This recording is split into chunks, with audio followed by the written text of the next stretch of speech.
এই খাসির মাংস রান্না করতে গিয়ে আজ যেন নস্টালজিয়া হয়ে গেলাম। ঠিক মায়ের কথা মনে পড়ে গেল। মাও ঠিক এইভাবেই করতো, তাই আমিও আজকে এইভাবেই করেছি।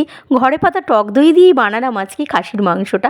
তো এখানে 4 চামচ টক দই দিয়ে ভালো মতন ম্যারিনেট করে আধা ঘন্টা রাখলাম।